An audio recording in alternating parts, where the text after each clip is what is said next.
Ciao tutti, ciao paisans. Welcome back to another wonderful episode of Calcio Culture. I am your semi-host today, Logs, and I am here with both of my co-hosts. We have Bose and Motts has come out of hiding to join us tonight. Motts, thank you so much for showing up tonight. You're welcome. I grace you guys with my presence. We are What back. happened last week? Nothing happened. Nothing happened. Just disappeared for a couple hours. Bose, how we feeling? Doing good. We had some Calcio today. I'm looking forward to the weekend. A lot of stuff going on. The new year was kind of a scramble for me. I feel like it's been scrambled eggs for a month. But we're back, getting back in the sting of things. Champions League back. Pretty good Champions League day, I would say, for Italian clubs. We're going to talk about that a little bit. We're going to talk about match week 21, match week 22. Something a little new today, mid-year, a little bit past mid-year, mid-season. We're going to be giving you guys the grades for some of the top teams in the league. We thought that would be a little bit of fun. Can kind of take a look back at what's happened here. But before we get into that, Logs and Motts are here, so we got to do quick shouts, mostly for Logs. It's always going to start with quick shouts. Not a lot today. We'll keep it short. We got a lot to go over. But first and foremost, a quick shout to Calcio Tutti, our neighborhood espresso bar that me and Motts have just stumbled upon. And let me tell you, if there was one place where I'd love to watch more Calcio in New York City, it's Calcio Tutti. Motts, Motts, you're you're going on on mute. mute, right? In I the thought it was big pronounced, tagline. isn't it Tutto Calcio? Same thing, right? Yeah, that was super fun. Masi Projector, Menos. good food, good desserts, good coffee, good espresso. I Really enjoyed good it. coffee, actually. Really good coffee, Really and good Peroni on desserts. tap. I don't know about too many espresso bars that have Peroni on tap. So I had a couple, but it was a sad scene for one of us, a great scene for another. But in any case, we'll get into that in just a little bit. I'm going to use today's quick shouts to touch on the fact that AC Milan continues to show that they have no plan whatsoever at any time at all times, with a signing of a 34-year-old right back, Kyle Walker, a year and a half contract for him with a 1-year possible extension. And we just thought that we put our name back in the mix for João Felix because that just makes a ton of sense. I like the Kyle Walker news for you guys. Is he old? Yes. Is he the player he once was? Probably not. Is he miles better than all your options at right back right now? Yes. I think where you don't really have direction is you want to sell two guys that you bought in the summertime. That's where the no direction, I would say, comes into play. But I think Kyle Walker is a great signing for you guys. Going to be a contributor, knows how to win, knows a winning culture, and can at least make an impact, and definitely will be a starter, a definite starter in every game when he signs. Definitely an upgrade. I think I'm just more heated that we're here in this portion of the season and our first big change here is to buy a right back who's 34. In any case, I mean, we'll take it. one thing I just want to add here. What I don't love about it, it's definitely an upgrade to Monza's points. What I don't love about it is the defense actually isn't terrible to like justify this being the correction.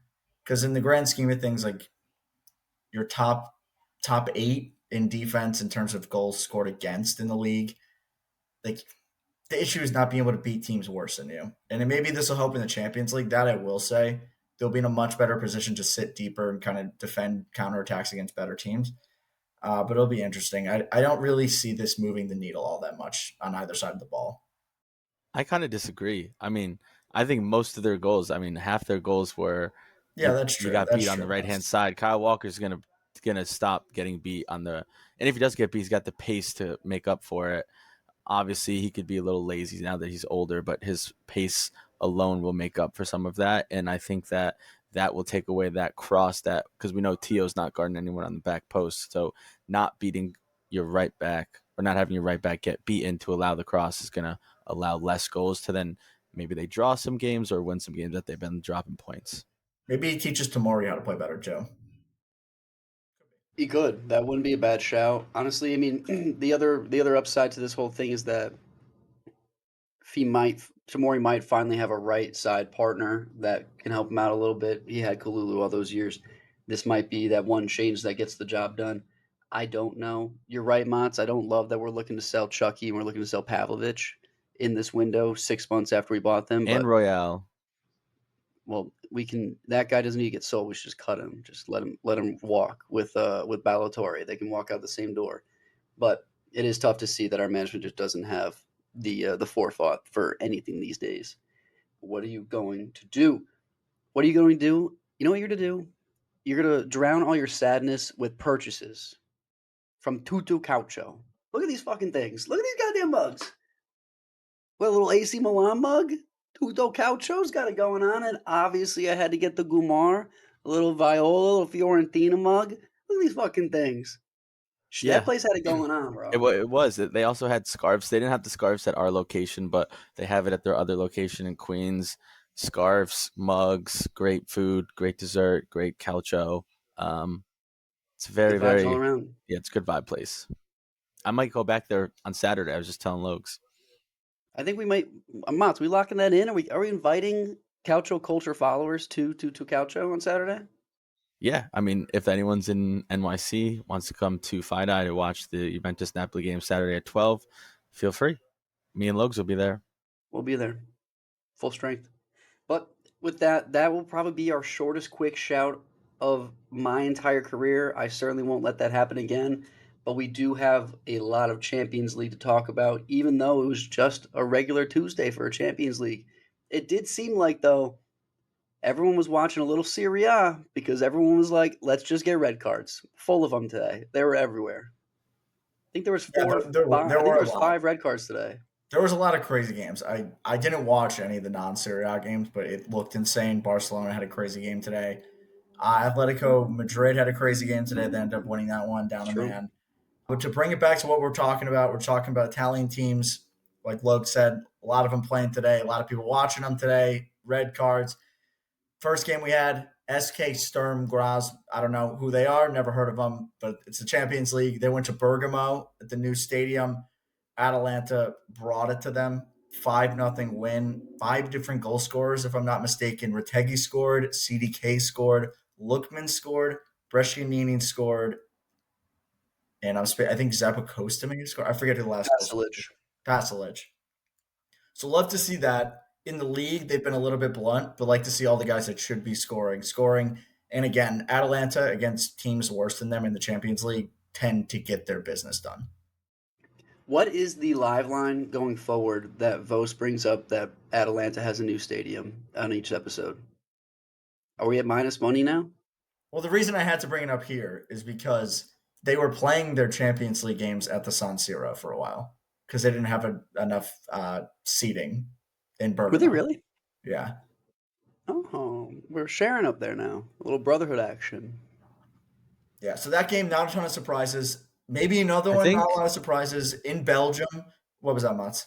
I think that they qualified or maybe not qualified, but they're in definitely the next round and they have a chance to be in like the top 8 to not have to play the playoff with that win. I think there's one more game left and if they do lose, they could potentially fall out of it, but they're in a really really good spot for qualification for the next round.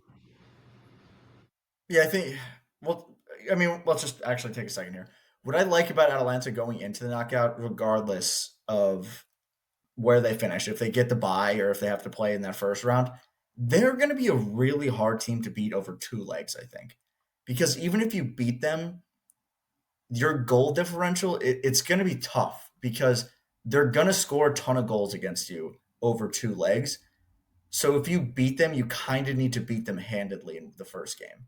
That I just think it's going to be interesting. And they've always kind of been like this, but they're a lot better defensively than they have Definitely a been. lot better defensively. Also, we definitely know that Gasparini's system seems to translate better in the Champions League or just Europe in general. Obviously, they won the Europa League last year. They've had a lot of success in Europe under Gasparini, almost making the Champions League final 5 or 6 years ago, always going far in this tournament. So we know that this they definitely perform or his system kind of plays better in the Champions League. So I would agree. Like if you're gonna want to if you want to beat them, you're gonna have to beat them by a lot because they can come back in the second leg, especially if they're in Bergamo. I mean, we saw what they did against Liverpool in the Anfield, right? Like they put 3 on their head. So Atalanta are just firing on all cylinders, and I don't expect that to change anytime soon.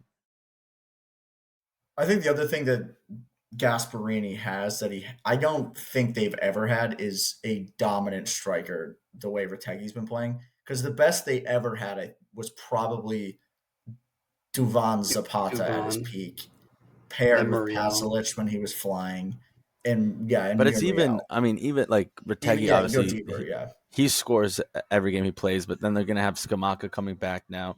Lookman has the balling. most, I mean, had a hat trick in the Europa League final last year, has the most goal contributions in the Serie A, assists and goals in the last year. CDK puts in, he looks Yeah. like CDK probably assists or scores in every single game. So they got a very, very good attacking front three. Yeah, and the last point I want to make on this, they played Arsenal and they played Real Madrid over 2 legs. If they had played both those games back, I think they may have gone through. And that's kind of what I'm leaning on. The Real Madrid game, they probably should have gotten a result. Retegui did miss a Retegui sitter. missed that goal. And then Yeah. Arsenal, Retegui missed a PK. And it was a nil game. So just kind of crazy. And I think it's going to be an interesting one going forward. But moving on here, Juventus played today. They were in Belgium visiting Club Brugge. Kind of same old story here for Juventus, continuing to go on 0-0 draw. Yep. I mean, I will say Club Brugge has kind of an MO of sitting back and being tough to score on. They've only had allowed 8 goals, but I mean, if you're Juve, you got to do better than what you just did. The first shot on goal was in the 85th minute. It was just another snooze fest. They had one other opportunity besides the shot on goal to score. Nico Gonzalez kind of got the ball lost under his feet. But other than those 2 chances, there were 0 other chances or 0 threatening chances to score. They definitely played good defensively. I think they only allowed 1 shot on target as well. But Juve's always kind of played good defensively. So you just need to do better or create more chances. It's just funny that Juve decided that the one day in this entire month that they were going to not have a draw was on Saturday. But in any case, I think we talked about this a little bit, hinted at it maybe, but AC and Juve are not having too different seasons in terms of results, even though the vibes are completely different and they seem to be in two different places right now. But Juve's doing the same thing that I talked about last week that AC Milan just can't get away from. They build a tiny bit of momentum and they go and shit it away. Granted, are they losing games when they lose their momentum? No. But you come off a 2-0 draw against AC, you should be flying against Club Brugge. Flying. Especially how well they played, which we'll talk about. But they should have came out today firing on all cylinders and obviously it did not happen. Back to their old ways. I don't disagree with that take there that they're having very similar seasons, but like the vibe are very different. We're definitely doing better in the league than Milan, obviously, but not by much. I think it's just like at the end 37 of the points is definitely better than 31 points. I will agree there. well, yeah, you have a game in hand though. But also think like it helps that we're just not losing. So like it's like you guys are still losing games. Like we just need to figure out like how to score, and then all those draws could potentially be wins. And then we're talking about how is unbeaten in the league and are top of the table if there's a couple bounces that go our way. So I think that might be the reason why we're looked at a little differently than Milan, even though our seasons are so similar. But at the end of the day, you are right. Like they're not wins, they're draws. And if you were to tell any Juve fan at the beginning of the season, you're 21 games unbeaten in the league, I'm sure that they all would have been like, oh, then we are so far away at the top of the table, and they're sitting in 5th place right now. So it's not definitely not good, but we're right there. It's just a few things got to get ironed out. And just to wrap up before we move on kind of where we get that vibe, like the vibe is different, like Logue said, the emotion's different. What it ultimately comes down to for me is Juve's doing one thing exceptionally well, and that's not losing games. And Milan is doing nothing exceptionally well. And game in and game out, they're different. Every game they're different. Juve is very consistently okay, I would say, right? Like that they're not exceptional. They've just been phenomenal at defending and not losing. And Milan haven't done anything exceptional the entire season, apart from Pulisic playing well and Rafael Leao occasionally playing well, is what I would say. It's just yeah, it's all individual performances if AC does well, but that's kind of been our storyline for Yeah, years. no, But yeah. I do agree. I mean, it is fully a team effort on the Juve's half. It's they're just missing that one final step. That's it. Some more positive news. In Bologna, they hosted Dortmund, a team that we had been really dogging in the Champions League. Went down 1-0 early in this game, battled back to win 2-1. They're still on the outside looking in terms of qualification. They're on 5 points. The last team qualifying right now is on 8 points. I'm not sure they're going to be able to get this done. City is the team that's in that last spot right now, but I think this probably sums up where they're at as a club. Started really slowly under Italiano, has slowly been ramping up, winning home games. Coming back, coming back against Dortmund a month ago, 2 months ago, wouldn't even consider them doing that. And now they're in a position where they are doing it. They're challenging in the league. I'm not. I still don't think it would really benefit them to get into the knockout. Even at this point, they're playing so well in the league, and they're not going to win it. You're still shooting for it, right? But I don't think it would hurt From them. This is just a result to build on for me. if I'm a Bologna fan, and I'm not sure that this surprises anybody considering my takes I know, I preseason, know what you're going to say. Punt it. get the fuck out of there. You do not want to be in this competition. Yes, it would be a great feat for them to make it at this point, and I think that it would be fitting for them to make it given the momentum and the form that they're in. But oh my god, just focus all your energy on Serie A. You're in a great spot in seventh. You're tied for sixth. You know, Fiorentina has been falling out of their graces. Juve can't win any games aside from AC, which is not a surprise. If I'm a Bologna fan, if I'm Bologna, if I'm Italiano, just just pause. Just take a breather. Play your U17s then for the final couple Champions League games and just come out and play really, really, really, really, really well in Serie A, which you have already been doing. I don't think they need to punt it. There's only one game left. And to Vosa's point, like you look at the teams there, you got PSG that's not in and it's ahead of them.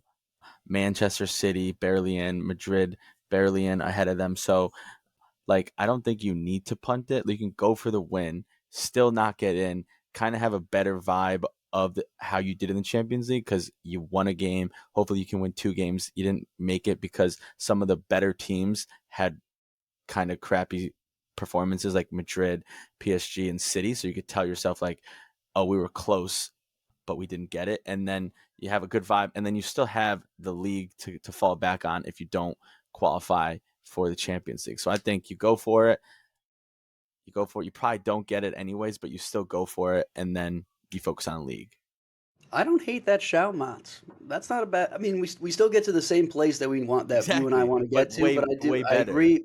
I agree with the vibe check. You got to make Yeah. sure It's the a vibes are numbers in check game. because that'll take you down. That'll be an anchor on the season. Motts is playing chess out here. Everybody else is playing checkers. Which The also other, I know we'll probably talk about Bologna, but in a little bit. But I just wanted to give Italiano a quick shout. Has more points right now in this point in the season than Thiago Motta did last season for Bologna. That is a great stat. That's a phenomenal stat, actually. this Is is that another. inclusive of This is Champions League or is that just Serie A? Just Serie A. I just mean, Syria. but Motta wasn't playing Champions League, which goes to show how good Italiano's doing. He's had an extra competition to manage as well. This is a Dog. little bit of a random tangent, but it just echoes on a point that I've been trying to make all year. This is another guy that Roma could have hired, right? Like that he was available and probably would have taken the Roma job over the Bologna job if it was presented to him. And I don't even think he was on their radar. That's a good point, but I don't know if he does because he wanted that Champions League. I know that Roma is a step up from Fiorentina, and they're in the Europa League rather than the Conference League, so he might take it. But I know that he wanted Champions League ball. But I do agree. I would if it was me and I was in the situation and I had Roma or Bologna, I would. Oh my goodness, pick Roma. Roma Yeah. also wasn't in the market for a manager this summer.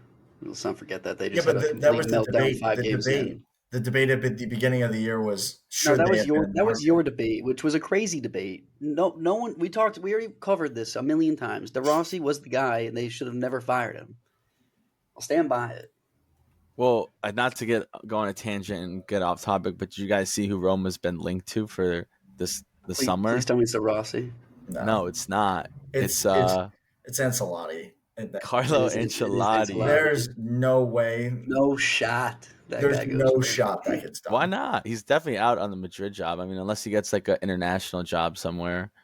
I I don't thought know, he was dude. linked to Brazil. He is linked to Brazil too. Yeah, And he's still linked to staying at Madrid, but Xabi Alonso's got that let's locked keep it up. rolling. The other Champions League games we have haven't happened yet. We got Inter Milan going to Sparta Braha. Don't know where that one is either. Inter just going to get it done, I guess. And then we got Girona coming to Milan to play AC. Not an easy game for AC, but when we're still It in the makes you early days of Conceição, it's kind of what are we going to get? How's he going to approach these Champions League games? It's going to be interesting because I would, like we talked about last week, Logs, Conceição is probably more of a Champions League manager than Fonseca ever was. And Fonseca did have some success in this competition this year. So maybe this is a team that's built for this that didn't quite have the perfect manager for it, and now maybe they do. well. It's funny that we said this almost verbatim last week. The Eurona. This made me feel really good about our chances tomorrow. The Eurona manager came out and said having Conceição at the helm gives this AC Milan team the chance to win any single game. Any game. One, I don't want to hear that out of my manager saying that about my opposing team. But two, I mean, he spot on.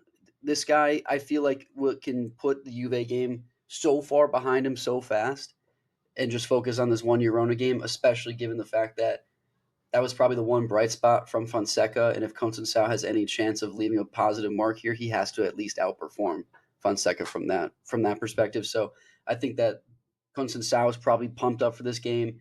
He he was a pure performer from a manager perspective at Porto, and so I think that this is going to be a 2-0 game Milan. I'm looking at these numbers here, and I had no idea. You guys are having a really good Champions League campaign. You guys win this game, you shoot up the table to fourth with 15 points. So knowing who Conceição is, I think he's gonna get the boys fired up, get a win here, and then I think you guys will punch your ticket into the next round with that win. Maybe Yeah, I not think maybe not to the bye, but definitely to the Yeah. playoffs for sure, which I think he totally gets done. I also wasn't on last episode. Just want to give my really quick 2 cents and move on. Love this hire from Milan. I said from the beginning I didn't like the Fonseca one. Didn't really understand it. This guy knows how to win. He's gonna also give an attitude adjustment to the Milan team. You saw it in both games that he's lost. He kept the players out there and he was screaming at them because Milan just have a bunch of guys that just are super relaxed on the pitch, and you can't have that. So I really, really like this hire and think he will do good things at Milan. Cool. Keep it rolling. One other European competition. Fiorentina is not playing in the Conference League, so we do have Europa League. We have Roma taking a visit to Alkmaar, who I believe is in the Netherlands. And they then are. Lazio have a tough game. They're hosting Real Sociedad at home, so that's going to be a really interesting one. Tough battle for Baroni. I like that he's having to play these kind of bigger teams. They went to Ajax earlier in this campaign. Now they're hosting Sociedad. This is kind of these are the games that you need to have as a club to kind of get that shift into being a bigger club, being a bigger force in Europe, is playing these bigger teams that are going to be uncomfortable games, who are going to try to bring it to you and play in a different way. They've been up to snuff in every game this year. They're number one in the Europa League right now. Roma is in 14th. Roma's not quite out of it. They're kind of teetering on could be out. Lazio are looking great though, and I love that this one's happening. I'll start with the Sociedad game. You're 100% correct. This is certainly a game that Lazio needs to get involved in. I think so. And it's kind of a perfect example. Sociedad's been doing this for years. I feel like Yeah. them um, and Villarreal have Villarreal, been. Sevilla, yeah. Yeah, exactly. Like those teams from La Liga have been doing it for years, and that's why they've kind of solidified themselves in these competitions. Lazio's been in and out, and when they're in, they've never been dominant. And given their performances this year and the form that they're in, I don't see any reason that they shouldn't roll here, especially being at home in the Capitale. But Roma at Alkmaar is not an easy win.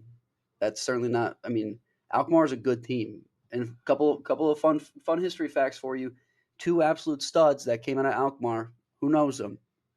Tweet at me. Who knows them? I think you're saying no. Koksu did not play there. I don't know who you're going to say. Toon Coop Miners and Tijani Reinders, both Alkmaar products. Wow, I didn't know that. This team knows how to bring players up, and this team knows how to play. So don't be surprised when Alkmaar wins this game 3-0 because Roma still doesn't know how to figure it out. They have been figuring out a little bit though, so we'll see what happens. I don't really have much to Yeah. add. Wanted to kind of move on to the next subject. However, I do have one thing to add. Fiorentina will probably play Chelsea in the Conference League final. I haven't said that in a little bit, and we Yeah, you did haven't touch said on that it long. briefly, so I wanted to say that. Although Fiorentina, whatever, we're talking about Fiorentina another time. Kicking it on at the weekend, we had match week 21. Two really big games. The first one, battle of the top three, Napoli at Atalanta, very important game. Napoli did manage to pull this one out 3-2. Very much kind of what Conte wants to get done, and Atalanta not quite getting there. Still kind of figure out how you win a league. This was another example of Atalanta could get it done, had the opportunities to do it, didn't quite put them away. And on the flip side of things, Napoli, 3 shots on target, 3 goals. The three Atalanta shots on starting. target. Go ahead, Sorry, Motts. I was just gonna say Atalanta stumbling a little bit earlier than anticipated, but I'll throw it over to you, Logs. No, I think Atalanta can kind of walk away with this being okay. 3 shots, 3 goals is really bad from a Carnesecchi who's been playing really well. Um, but from the Napoli side, I think you come out of this fucking going to the bar, drinking beers all night long, celebrating for the whole rest of the week.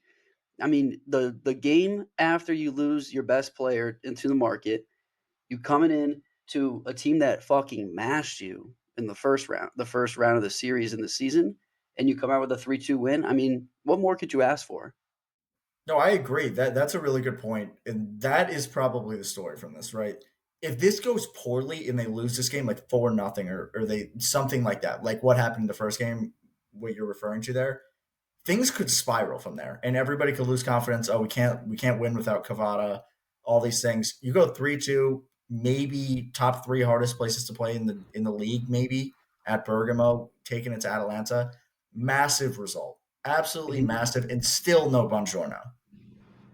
Yeah, I Still no think I Buongiorno. think the being at Bonjour or Bergamo makes this huge for Napoli and even bigger for Atalanta because they need to keep pace with those two, and losing points at home you can't do if you want to win a Scudetto.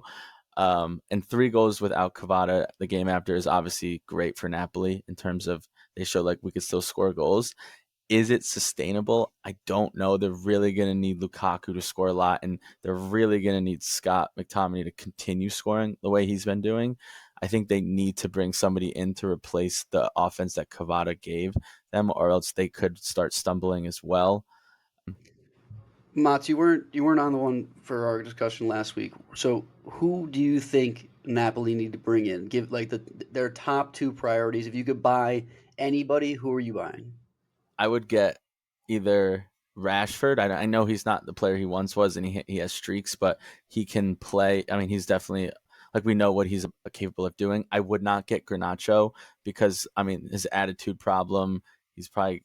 I just don't think he's gonna fit well. The person that I want to see Napoli buy because they're my Gumar and I really like this player and I would like to watch him in the Serie A is Zagrova from where's Leon? Not Leon.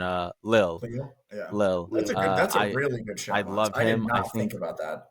the only difference is he plays off the right, so he would replace him on the right hand side. But I think Politano is like coming to the end, and David Neres has showed he can play on that left. He That played was a gonna great be game. that was gonna be what I want to talk about. He had a phenomenal game, and on defensively too. He was all over the field, and it made a big difference. There's also a guy I think yeah David Neres has showed that he could play on the left. There's also a guy that you can get pretty cheap from Lyon because they got relegated. I'm trying to think of his name. He's got like a $20 million release clause right now. It's like Chelik, I think, or I Talking can't about remember his Cherokee, Church. Yeah, maybe he's French, but he Yeah, changed his Cherokee. nationality. You could get him as well. He could play off the left, he could play off the right, and he could play in the middle, kind of like Cavada could do it all as well. I would rather see Zagrova because I like Zagrova more and want him on Napoli. But there's options out there that are better than Garnacho and Rashford. But if you're going to go with one of those two, I would go with Rashford over Garnacho. But they need to get somebody. If they don't get somebody, I really think, even though they're on one game a week, I really think they start to stumble because there were games where Cavada just won them the game because of his pure class. And we know Lukaku isn't the same player as he once was. Like, he's not getting 30 goals. And yes, Scott McTominay is scoring goals, but is it going to continue? I actually don't. That Ryan Cherky shout is actually a really good one. I think this guy used to be linked to Real Madrid when Zidane was there, obviously a couple of years ago. But or no, I'm sorry, he was linked to Real when they were trying to bring in Zidane because Zidane was like, "I'm only coming back if you sign this guy," which is a crazy thing to say. But in any case, I actually think that's a great shout. The only thing I'll say is do you bring in a guy like Rashford who can get in behind and is going to just be going straight for the goal, or do you get a guy that's more creative and kind of holds the game up and can facilitate? Because the problem is, Kvaratskhelia did both and did both phenomenally well, and so that's been my biggest thing. If I'm a Napoli, if I'm De Laurentiis, who do I go after? Because the person you're finding in this window cannot do both. I would So we'll just see. say what the way I would hope Napoli are approaching this is you're not replacing him. You're finding somebody that can do something that he did well as like a complement to what you have because you're not going to replace him, period. So it's what do we have in Dave? This is what I would assume they're looking at is what can David Neres do well? What does Politano still do well? What can we get to complement those two guys? Is my guess, and that's what we talk about with Pellegrini. He does Mhm. the not final third stuff as well as Cavada, but he does like that attacking midfielder kind of role that he can do. And then it's finding maybe Yeah. one more guy that can play off the right and the left. It's a very difficult problem, and I still don't think there's a lot of great options out there that they can get done. I generally don't think that Pellegrini to Napoli has any concrete to it. I don't think he would move there. I just don't see that happening. But maybe I'm wrong. But I really think one of those two guys that I shouted would be really good. I just don't know if they'll get it done. So we'll see. I guess Atalanta that perspective on this game, then, guys. Got to right the ship here at some point, right? It's funny though because they're still like now it's back to their defense. Like they scored the goals, 2 goals. They came back on Napoli, so it was on their defense for the most part. I mean, Retegui and Lookman, CDK are flying so high, like they're playing so well. Somerset, every time he comes in, balls out. Ederson is one of the best midfielders in the league. So yeah, it's bad that you drop points at home, but just kind of have a short memory. You're playing like continue doing what you're doing because you're playing so well. You just gotta not lose this game. I don't know. It's tough to say, but they're playing so well. What's tough about this one? It's on the back of them drawing 3 games, right? Like if that hadn't happened, you look at this game, they probably could have tied, they could have won, like it could have gone either way. It's just that we're in a spell now of 4 games dropping points, which Napoli and Inter realistically aren't going to go 4 games in a row dropping points. You wouldn't expect that from them, and that's what Gasparini's problem has always been. Like you aren't quite at the form that's capable of winning titles. And maybe this I'm reading too much into this, but they're 7 points off of Napoli right now, and that's kind of a lot for what Conte is trying to do. I don't think Atalanta's in the race. I'm going to call it a two-horse race at this point. But what I will say is I'm not going to fault Atalanta at all for this game, to be honest. When you look at how they played, it's almost exactly as they played the first game. They just didn't come out on top in a lot of these chances, and Napoli converted on every single one of their chances. They played it in a very, very high line, a very aggressive high line, which they usually do. But if you get beat, and you have some individual performances like they have, that's going to happen. That's the mousetrap that you play when you're Gasparini, and it's worked out in the past. That's what beat Leverkusen in their undefeated season. That's what beat Napoli the first time around. So for them, at least you can't fault them for being consistent and sticking to something that had been working. Unfortunately, sometimes you're just going to get countered, and it's not going to work. You're right. The other big game that happened, we just talked about it a little bit. Milan at Juve. Juve finally winning a game at home, 2-0. Crazy. Kind of It's brought it to crazy. Milan a little bit. We talked about this. Talked about the two teams a little bit already. What are the direct takeaways from this game? Because we got to take out the whole season looking comparing them. This game, what happened? What's wrong here with Milan? What did Juve do well finally, Motts? Well, I think what they did well was for the first time they didn't really try to possess it so much in their own half. A lot of the possession was in Milan's half, so they were dominating the game for the most part. But I don't think there's, I mean, was there a lot of positives to take away from Juventus's game? I thought there was going to be, but then based on today's game, like to Logue's point, nothing really translated to the next game. So I mean, you just got to do that more. He definitely used Coop Miners in a better position, so that's something to take away. Coop maybe stop using Coop Miners so much as a 10 and move him back as an 8. You got to continue to play Mbangula off the left and Yildiz and Conceição on the right. I also think Nico Gonzalez is just a way better number 9 than Dusan because he can have those flicks and that link up play that Dusan can't. Nico Gonzalez had a fantastic ball to Mbangula that led to a goal that I don't know if Vlahovic can play. So those are just some takeaways, but I thought that this game was going to be a much more momentum building game for Juventus because of how they played, but it really wasn't because the next game they went right back into what they've been doing all season. On the Coop Miners piece, him playing well in this game, getting into better positions, do you read that as Thiago Motta putting him in a different position, or Nico Gonzalez can do some of the things that Dusan can't, so it kind of frees up Coop Miners to go do something else?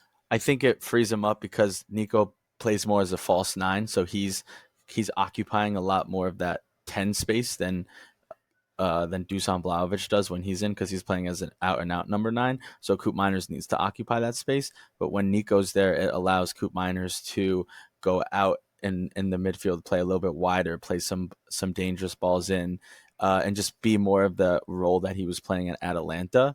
Because Atalanta had him in that 8, and he would just get forward a lot more. So I think that is what is so beneficial to when Nico Gonzalez plays, which I think will continue with the new addition of Kolo Muani as well, because we know that he's much better with his feet as well than Dusan. So when he plays, I expect to see that as well, because I think this was Coop Miners' best game as a Juventini. So I hope it continues.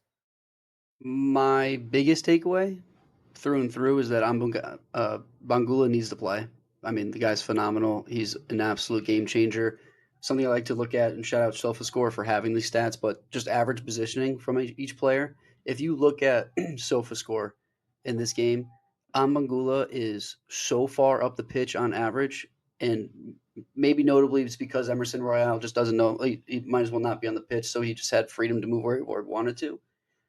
But to have that much confidence to push that far forward from a guy like that, I think is huge for Juventus, um, especially given you look at Nico Gonzalez, who can play in the off spaces next to a Coop Miners, who's not going to be a true 9, but he's gonna push up a little bit. So you have those guys working off each other. You need someone to hold that line. Amangula's happy to do so.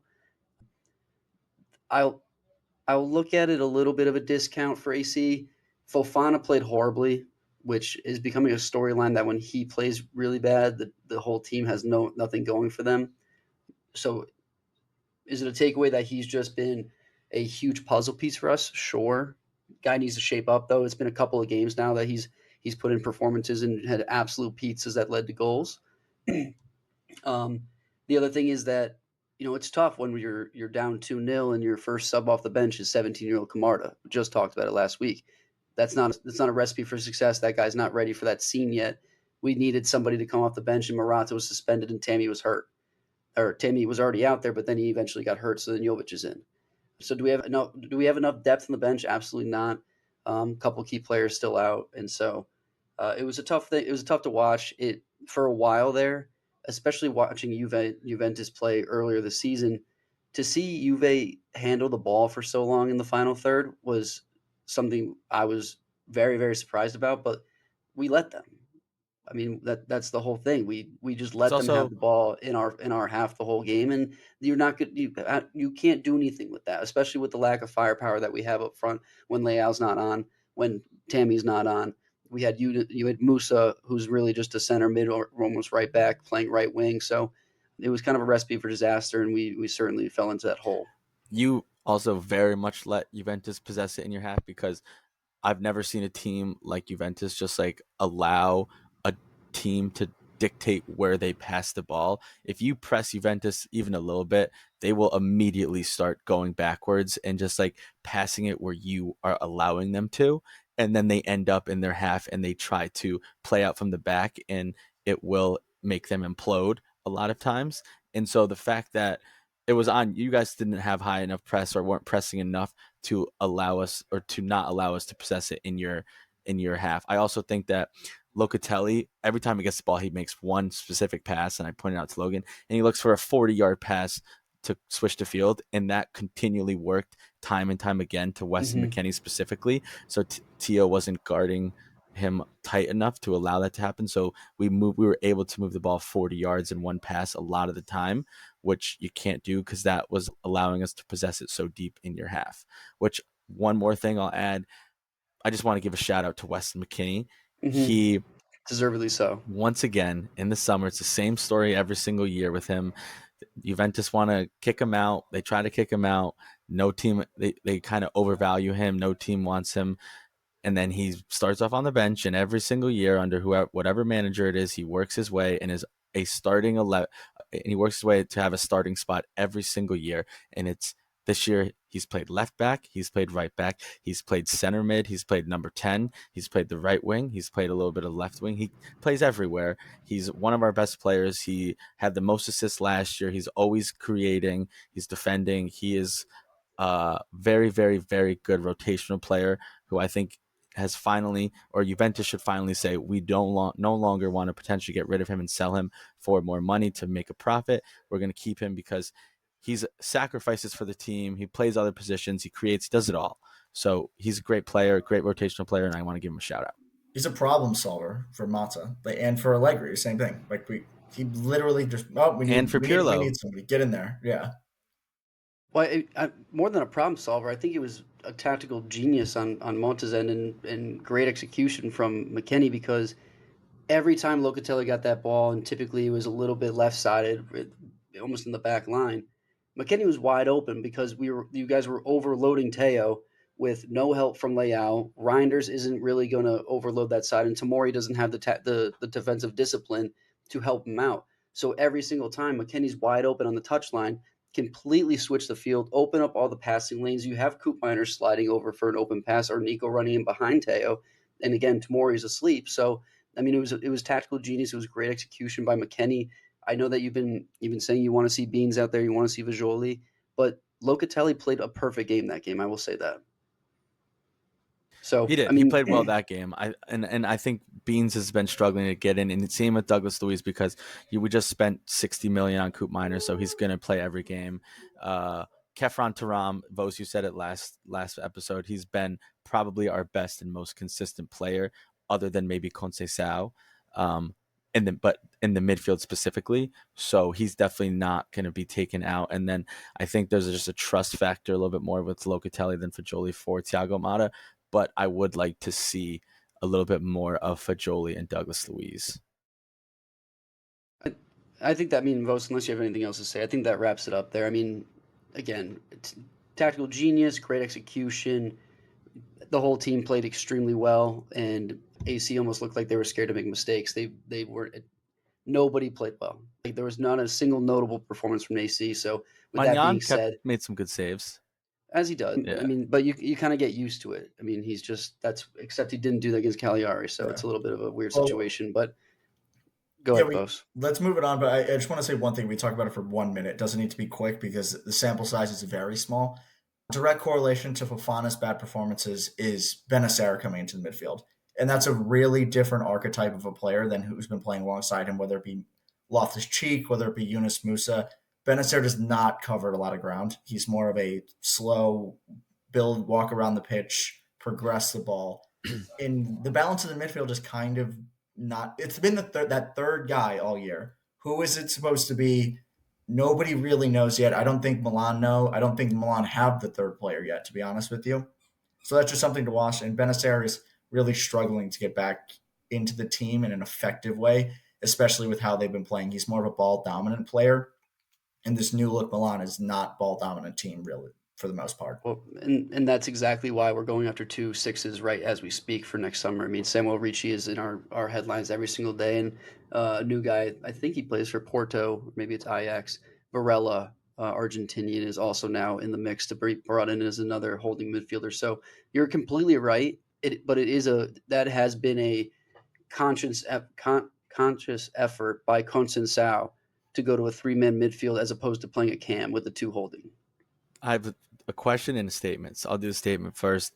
Ricci is going to be so hard for you to get, especially knowing that City, so many teams want him. They're going to try to sell him for and he just signed a contract as well with Torino. So they got him locked into, I think, 2029. So they're going to sell him for so much.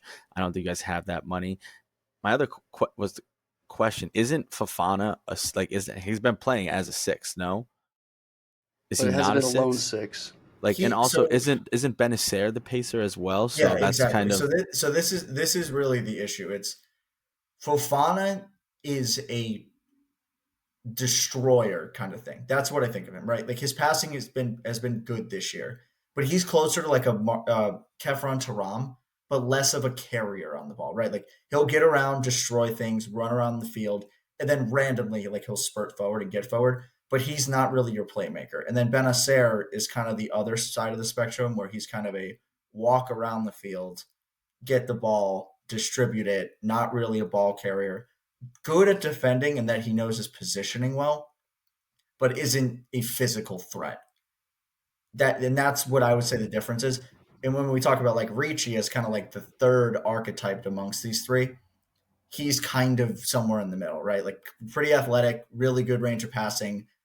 Position on the field is probably the deeper than Fofana, and probably even deeper than Benacer, I would say, for where he wants to be. I mean, the thing with Benacer is he thrives on the ball, and we haven't been ball dominant at all since we've had him back.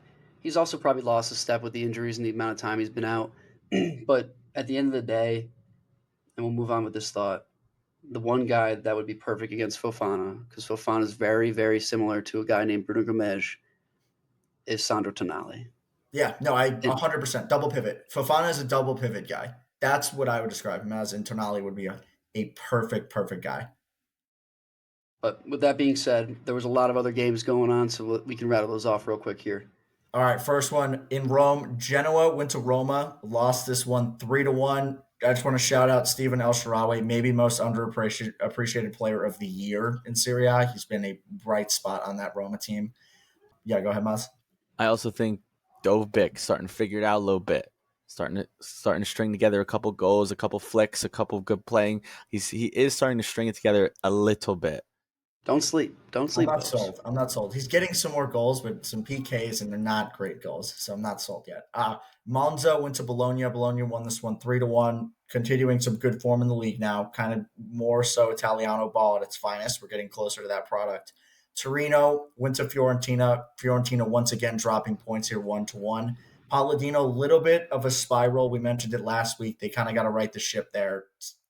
It's got to get figured out soon because it's been not good for quite a bit of time now.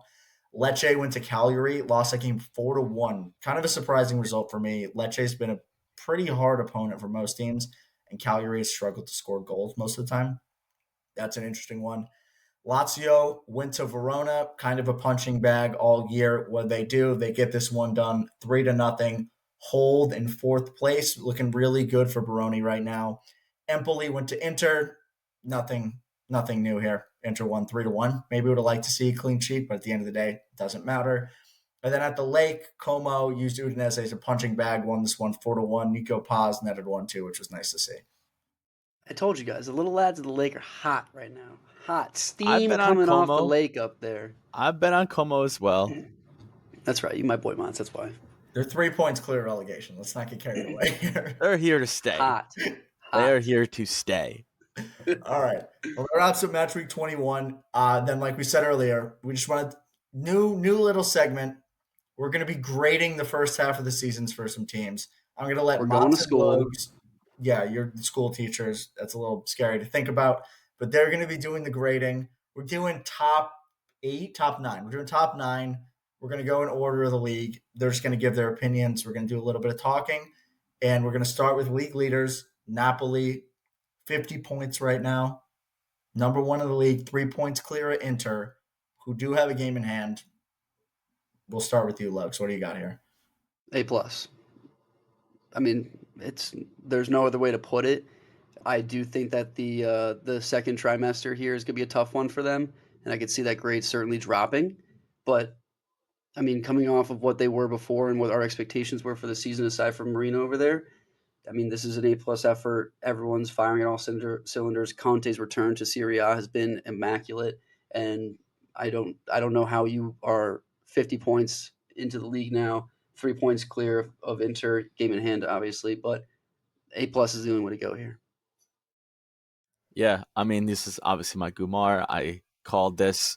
I don't want to jinx it, so we'll knock on some wood. Hopefully, they continue this form. As Logue said, I think it will be much tougher selling the best player in the league and obviously their best player, and especially if they don't replace him. But in the first half of the season, Conte's done an A-plus job, least amount of goals allowed in the league with 14.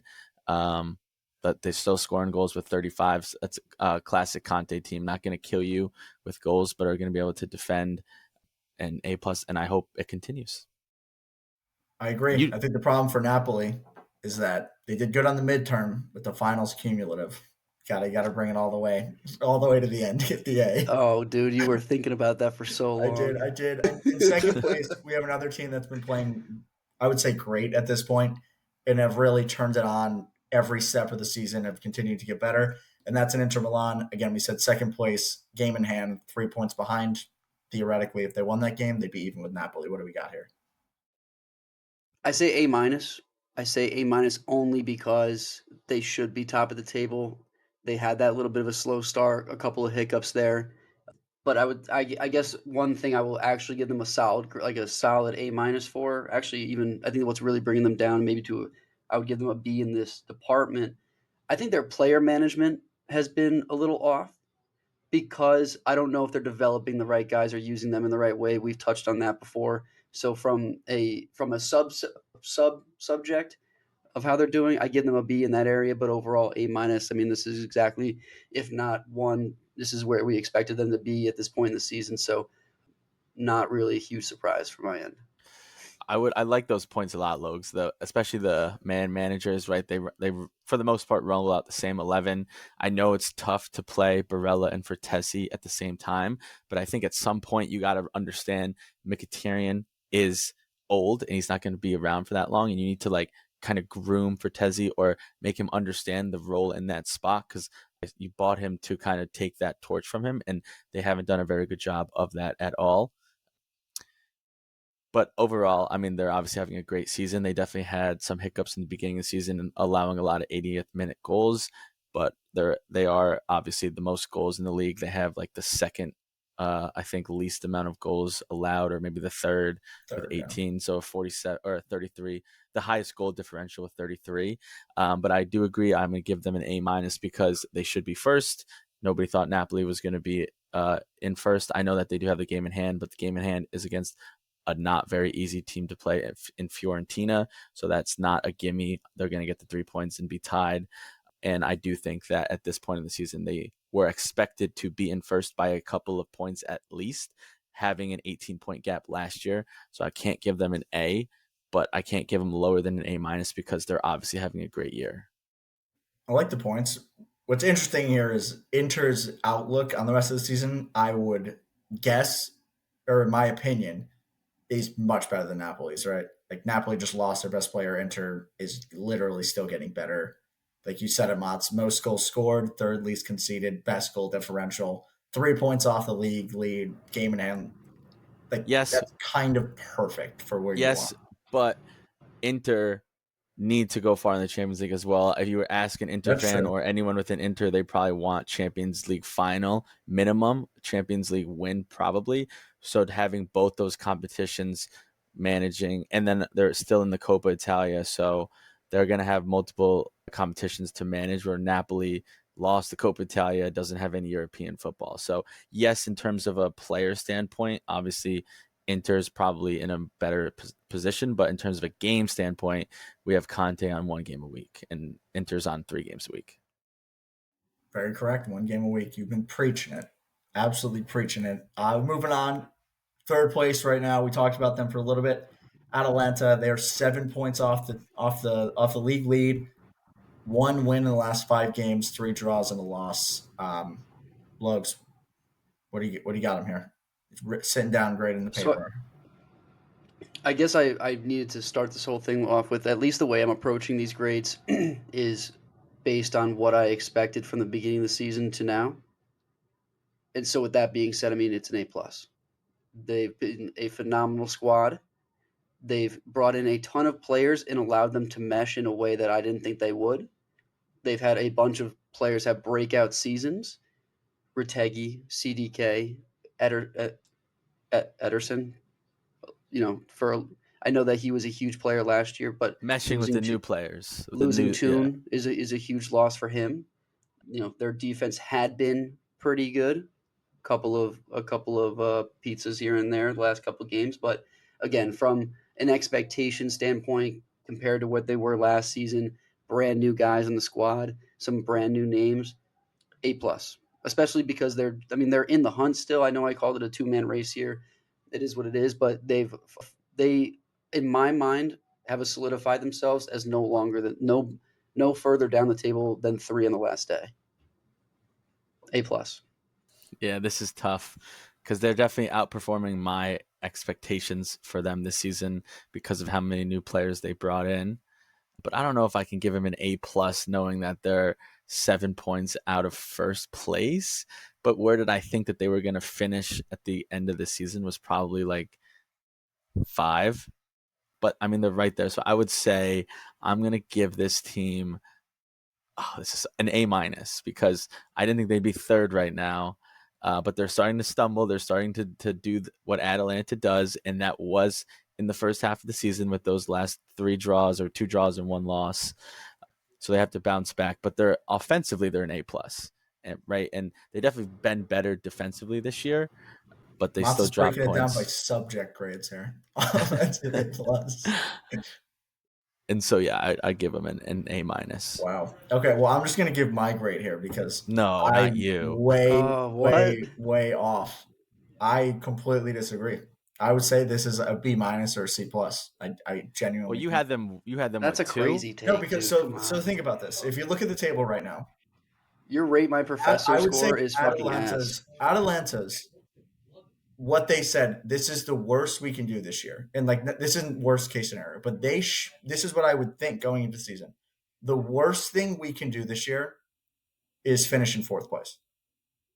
I genuinely think they're that good. I think they are better than all the teams behind them by a substantial margin. So right now, they're kind of in line with what their average should be. And if they had closed the gap a little bit more, I would say they're behind. 7 points is a lot. Like I'm not 10 points. I think that you though, because you are an Atalanta fan, low key, you overrate like where they should be. Like you had them 2. You thought that they'd be higher at this point. Like I don't think if you ask most people, they would have Atalanta finishing top 4, especially at the start of the season with the teams, the rosters, and them having such new players to learn the system. well. But Here's I my agree. I see your well, point. think about the last 5 games though. Like that is the reason they're here. They 4 games in a row dropping points. If they don't do that, what are we talking? 5 points, 4 points? Who Yeah, knows? which And those Inter, Napoli, they're not doing that, and that's why Atalanta are getting a B minus for me because you are at a level where you should be able to do that. You're such a hard ass. It's also I like, just think but this is Atalanta would. where You go, whether they Lokes. had this, whether they had the stretch now or their first 5 games, I expected Atalanta to have a stretch like this. So for me, this is not a surprise, nor is it a disappointment. This is simply a phenomenal performance from a team that was brand new coming into the season, losing their striker 2 days before the transfer window closes, comes in and gets arguably their best player. Gasparini having absolute magic throughout the season, developing guys. I have zero issues with how Atlanta has shown up this Yeah, but season. we're talking Gasparini magic. It's not magic anymore. Like Gasparini is this, and like if this is our average, But that's we what makes start him. That's beating what it. makes him. It's because he's magical. He's a fucking wizard. So like that's why it's not Pioli doing this shit. It's fucking Gasparini. This is why it's not Inzaghi. Inzaghi's a tactician. This guy's a fucking wizard, bringing guys out of nowhere and making them good. A plus. I wouldn't say guys out of nowhere. Like Bellanova was No, a good I player, mean you but know what I I'm do agree. saying. He makes player much players much better than they are. Like Coop Miners is still trying to figure out how to be good at Juventus, and everyone that's left the Atalanta system tends to struggle.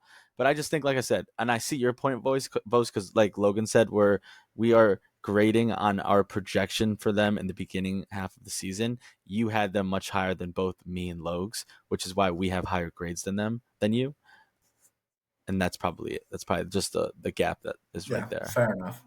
I'm never taking Vosa's classes again. Moving on, De Laurentiis' team, fourth place Lazio. My guess is we're all going to kind of have a similar grade here. Latito's team. Latito, my bad. Latito's. I was totally about to apologize for saying De Laurentiis this entire time, so I'm glad that somebody fixed that because that would have been really bad for both of us. Bugs, In any case, Lazio, what are you giving them? B plus.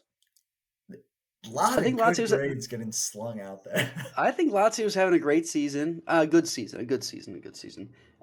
But I think it's the reason I only give them a B plus, even though their Oh, you performances said have been B plus? I thought you said A plus. no B plus. Oh, I'm giving them a B plus oh, because I don't know. I'm not convinced of their results because I think that it's been a magical performance from here there. Pedro is coming out of nowhere. The guy's 49 years old, still playing and scoring a bunch of goals, but that can't continue. And I also just hate Romagnoli, so I can't be giving him a successful season. Don't get me wrong, Lazio's had a way, way, way better season than I have ever expected them to be. If you had asked me, I mean, you did ask me at the beginning of the season where I think they would end up. I think I said eighth. So certainly a surprise, but again, I'm not convinced of the squad. I think they're good. I think Rovella's good. I don't think Guendouzi's that good. And Zaccagni has been on and off inconsistent. That can't get A's from me. Nuno Tavares is still good, but you can't be resting your head at night playing your offense through your left back. So for me, again, B plus. Tati Castellanos finishing here on and off. It's been good, not great. B plus. My bad. Had to come off mute there. I give Lazio a big fat F because they fucking suck. I don't like them. They're overachieving. I agree for my prediction. I think that it will stop. They're going to start losing games. They're not a good team. Latito's an asshole. They get an F. Unless they win the league, they'll get an A, which they're obviously not going to do. Lazio, from Motts' grading, gets an F. They suck. Wow.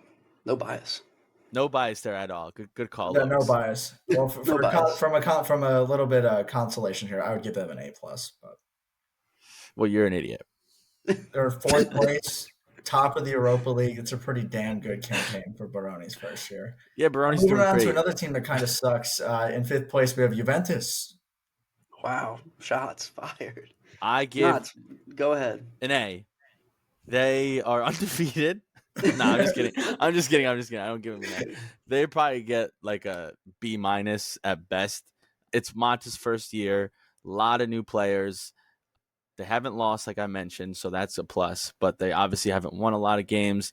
They don't concede that much, and they also don't score that much, and that's why they're tying every single game. There's clearly something that they need to figure out on the pitch, and that's going to be creating chances and then finishing those chances, which all the players in interviews say, like, we don't know why it's not translating, because in practice we look amazing and create and finish, and it's just not translating into the game. So hopefully that starts to translate. But with all the money they spent this summer, with the players they've had before they spent all the money, and with how they performed last season with those players, you would think that they'd be much better than what they are now. Like I mentioned, if you told a Juventus fan, this is who you're going to sign in the summer, you give them a list, and then you say you're going to not lose a game 21 games into the season, they would all assume we are 15 points clear of second place.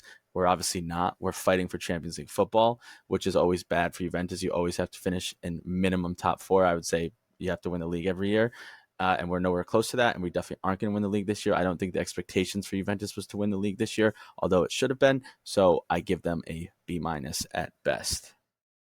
So they have a C plus in my class, but I gave them a couple of extra points on a couple of quizzes because of the injury bug, and so they have a B minus from my end as well.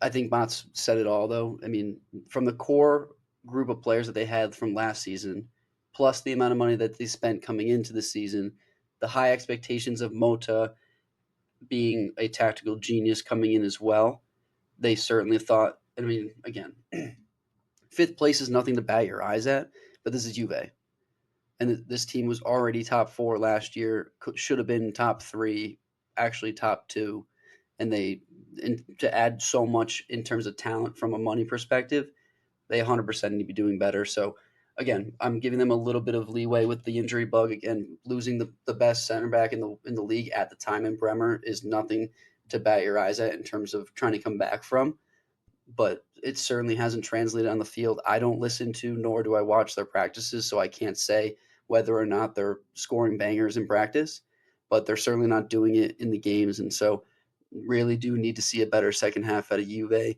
But we've said this before. This isn't a make or break season unless they completely miss the European competitions, which it doesn't look like they are. So you can move on and you can graduate with a B minus and be okay. Yeah, and I think what you're grading there is kind of in line with what we've been saying all year. Kind of right on schedule, right? They weren't really supposed to compete yet this year under Mata. The furthest they would have liked to fall is probably sixth. Fourth would be great. They're in fifth, like kind of right on the money where we expect them to be. And keeping it rolling to Florence, Palladino, roller coaster of emotions over the last 2 months or so. Fiorentina sitting in sixth place, points dropped in each of their last 5 games. Things really getting out of control after a stupendous start. So where are we at here with this team? I give them an A. I give them an A. They're the most improved team, I would say, by far over last season. I would say Like what Lazio, but I don't know. Or, Como? Or Is Napoli. that? I mean, you're probably Napoli. I mean, there's no way, shape, or form that you thought that the talent of guys that they brought in made this team that much better, especially losing Italiano. I mean, they've had a really really bad run the last month or so. One of their guys had a heart attack on the field. I don't blame them. This Fiorentina team is a Cinderella story. I hope they can continue and they keep their run here. The tough thing is, and I'm going to stick to my A, but the tough thing here is, you look at the top like of the teams above them, and none of them are having bad seasons. So it's not like Fiorentina is having a subpar season. They're just not. They don't have the same caliber that the other teams do. But to see the amount of new players that came in, again, this is like an Atalanta story. The amount of players that came in that gelled the way they have, that had the long run of success that they had. I mean, they were having A+ performances for weeks and weeks and weeks. They were my team of the month in October, right? The manager of the month in October, Moise Keane player of the month. So for me, A, they they could have had better performances. They could have not had this horrific run. They still could have been top four. So it's not an A+ for me. But from an expectation standpoint, an A season right now. I hope they continue it. I kind of disagree there. I would probably go B minus to B. They're like they have had A+ run or form, like you said, in that month of when was it, November, December, when they didn't lose a game. But obviously they have not won a game in the last 5, so they've really fallen off. I'd also say that I don't know exactly where they were at this point last season under Italiano, but I know for a fact that they were probably the exact same spot that they are now. Also, knowing the coach that they hired in Palladino, he's a great coach. Look at how bad Monza is and where he had them consistently in the table. He had Monza at 12 to 10 every single year. So I would have thought that they would have made a jump, which I thought that they were doing, but obviously they haven't been consistent with it. And the way that they're playing now, I don't see them finishing much better than what I had them in the regular season prediction at 6 to 8, which is what they've been doing every single year with Italiano before Palladino got there. So I give them a B minus for those reasons.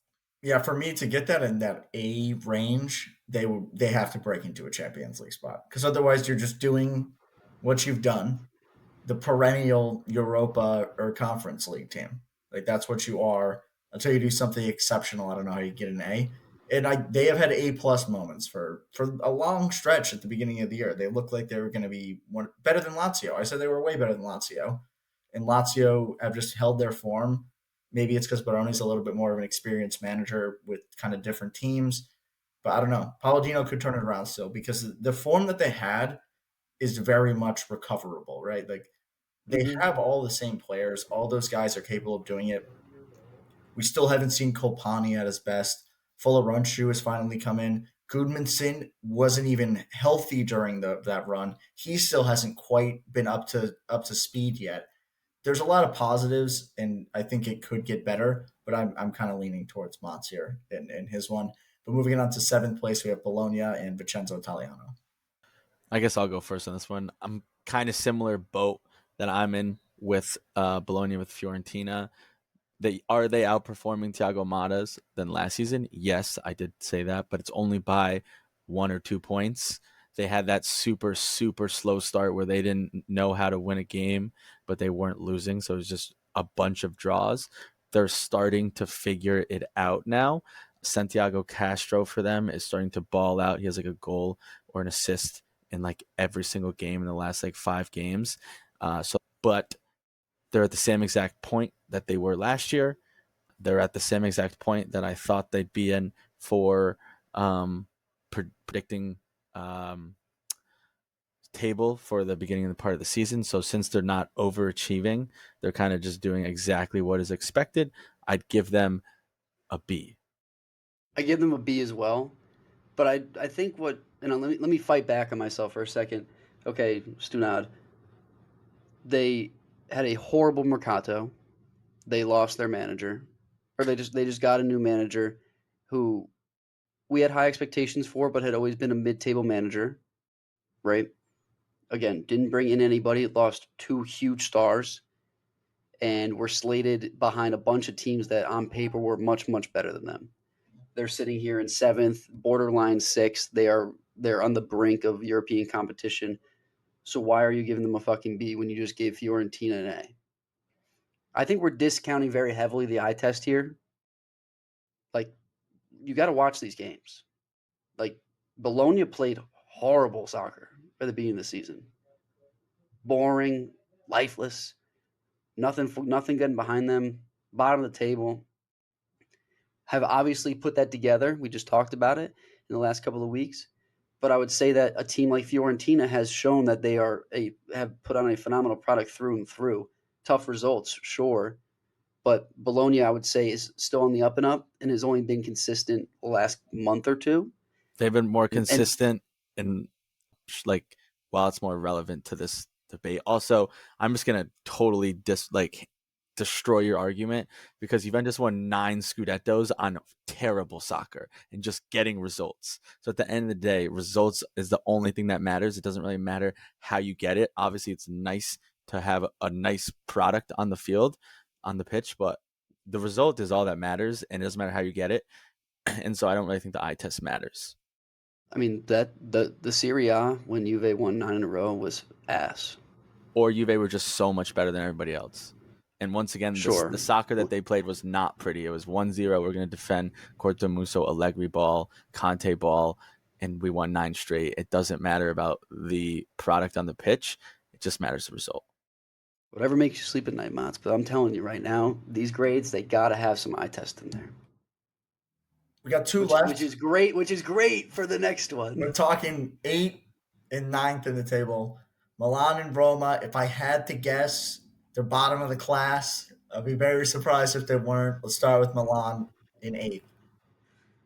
D, a big fat D- for AC Milan. I mean, I'm not going to belabor the point. We all know what has gone on this season. They have sucked. They have played far beneath their potential. They have only gotten results on a whim, on some star performances here and there. They've fired their manager, who they specifically brought in very early in the transfer window last summer. They spent a ton of money for the first time in a long time. We stink. D-, demerits left and right. They need to go to detention, borderline suspended. and I'm not happy with the performance out of this student. And they certainly need to take it to turn it around, or else they're going to have to retake the damn class. And by that, I mean they're not going to get the money from the European Championships, and we're going to suck again. Yeah, D minus. pretty similar take. I'm gonna go one up here and not look at the on the pitch for a second, and I'm gonna give Zlatan a huge F for constructing the team the way he did and hiring the manager that he hired. I said it from the start. I know you guys aren't a big Pioli fan. You know what you have with him. He's won the league. He's gone far in the Champions League. I don't know who this Fonseca guy is. He's done nothing. Why are you hiring him? I understand why you're moving on from Pioli, but that was dumb. Emerson Royale, absolutely absurd that he thought that he was a good player and a consistent right back starter. Pavlovic, I thought was a decent signing, but hasn't translated. So I give Zlatan and that whole management crew an F. I even give the ownership an F for a couple years ago firing Maldini. What are you doing there? So they're just going in the wrong direction there. And then on the field, I'm going to give you guys C minus, D plus, because I think that you guys have some decent performances. You can't do it consistently, and then once again, I really think that it Milan struggles were more of a manager slash front office, not constructing a team correctly than it is the players on the pitch and figuring it out, because you guys do score goals. You guys got to figure some stuff out defensively as well, kind of get more continuity there. But yeah, all right. So we'll go with a D plus for this grade. I also, just to say, I didn't think Milan was going to have that good of a year because of those moves. I had them finishing in fifth. They're not too far out of fifth right now. They're like 3-4 points out of fifth. So I think they could still get there, but I have them at a D plus. And the last team, ninth place, 4 points out of eighth, and in eighth place is Milan with a game in hand, is Roma. They've had three managers. Not a lot has gone well. Things have started to go well in the last couple of weeks. I don't know if they're going to be graduating. My my grade can't be higher than D minus because AC certainly hasn't had a worse season than Roma.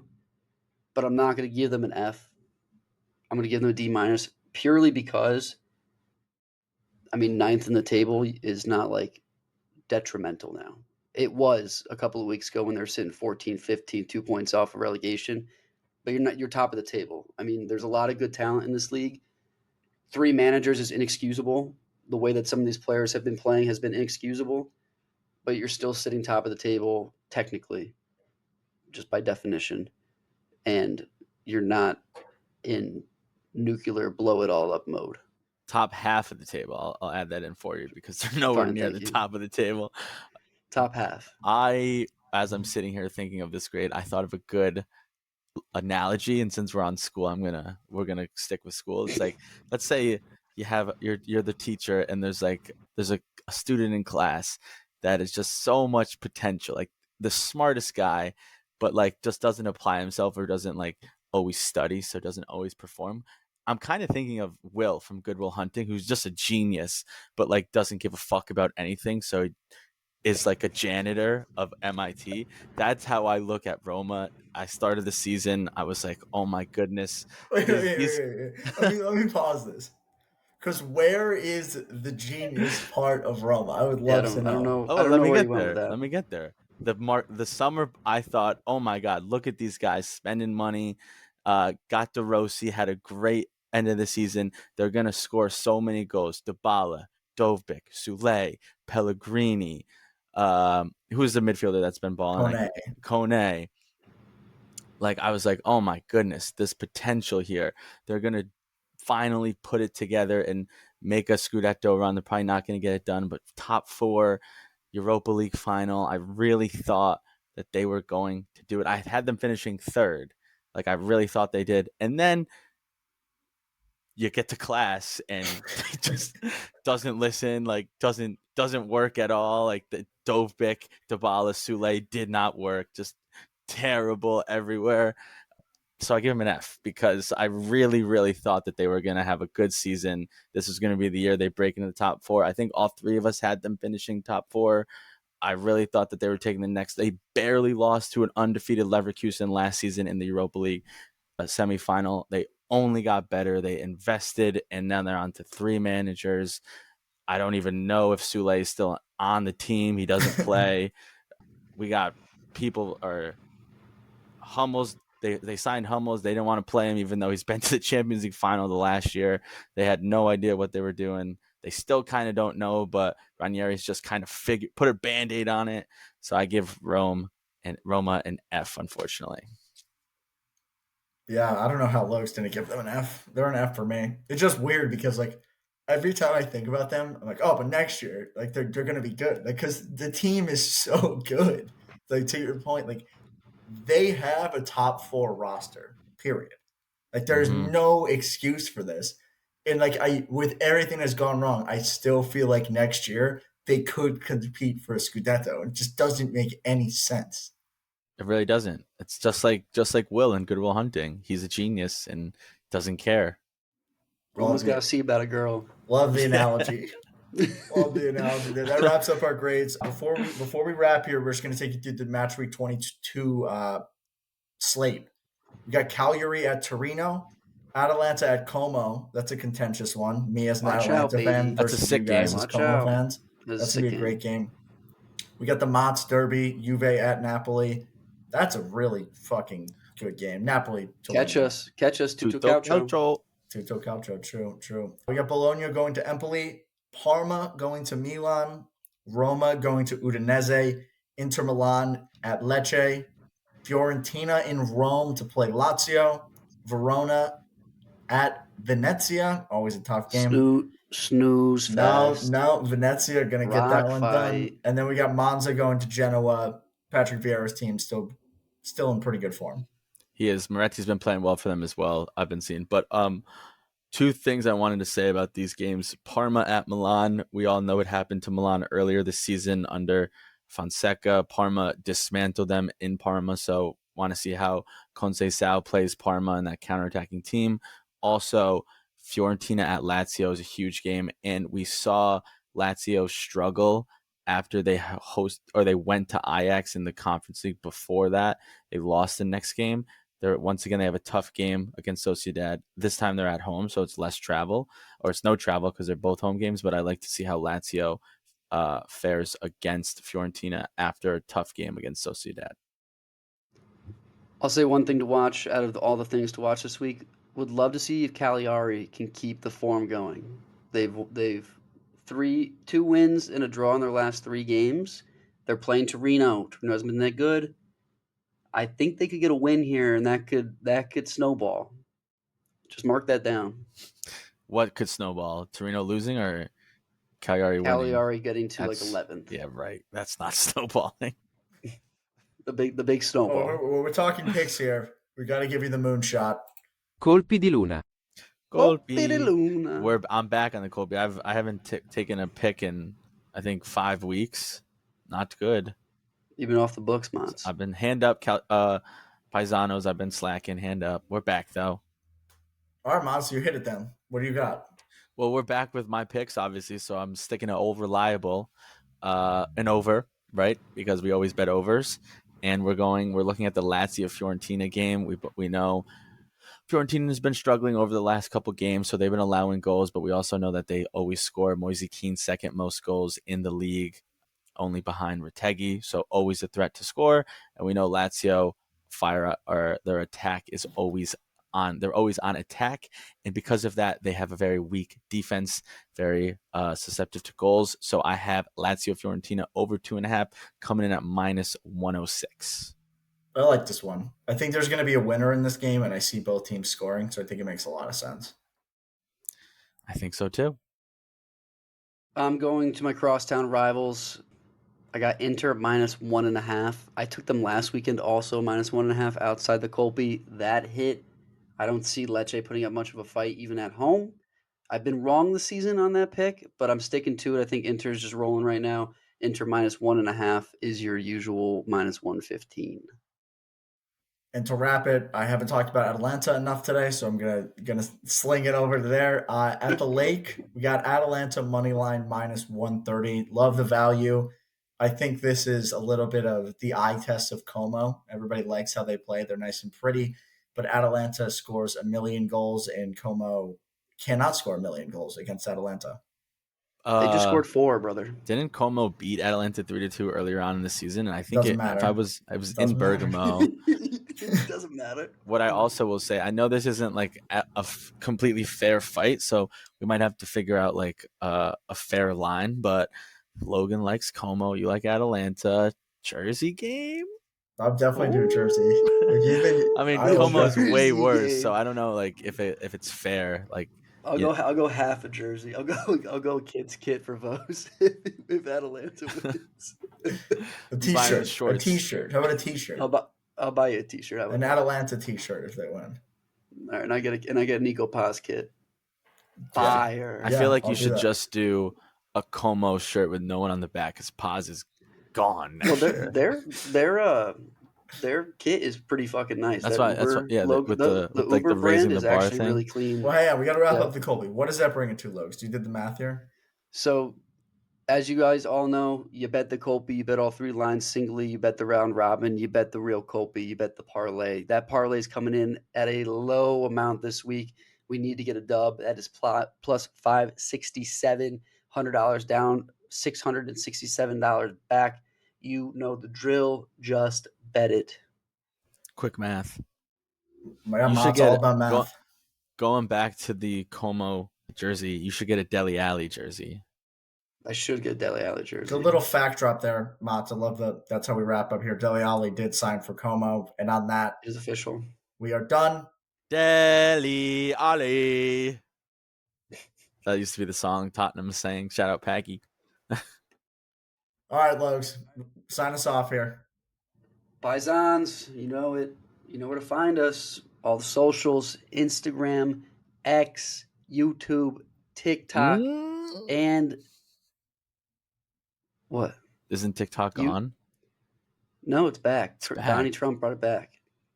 Kind of. If TikTok's alive, we're gonna be on TikTok. Just know that. Otherwise, I don't know if we're going to that red spot jank ass website. So just we'll be in touch about that. But I know for sure that you can find us on all your favorite streaming platforms, Spotify and Apple Pods. And don't forget to rate us 5 stars and 5 stars only. That's really important. But in any case, Motts, tell them how it is. It's been a long time since the sign off, so I'm very excited for this. Do not be a gagoots and Forza Calcio Culture.